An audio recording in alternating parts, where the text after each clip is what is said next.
I do a lot of estate planning seminars, and a question I always get is, should I put my kids' names on my house? And my answer is, it really depends on what your family dynamic is like. I'm going to share a story with you. I have clients a few years back, before they met me, they had put their daughter and son's names on their home. And when they purchased their house, it was worth maybe $200,000. So the intention was that, mom and dad pass away, that the kids don't have to pay any probate fees on the home once they sell it, because the daughter and son's names would be on the house. The issue is that mom and dad actually both had to go to a long-term care facility, so the house had to be sold when mom and dad were still alive.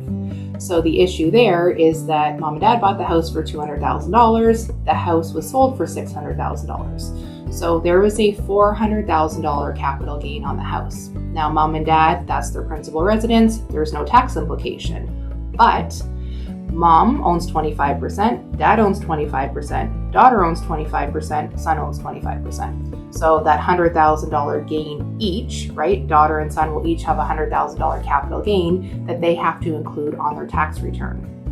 Well, the son's got a very high income in the highest tax bracket. So in that case, he had to pay more tax personally than this couple would have ever paid in probate fees.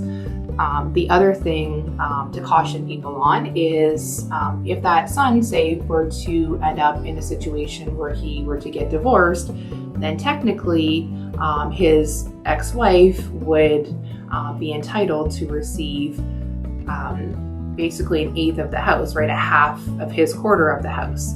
So when people ask me, I usually share that story because this is one of those cases where they thought, okay, we're going to save a few bucks in probate fees. But in fact, both the daughter and the son had to pay tax on the growth of the house, on the growth of the sale of the house. So in that situation, it didn't make sense. Everyone's situation is unique. That's a conversation that you would have with a financial advisor and also with your lawyer to determine, does it make sense to have your kids' names on your home?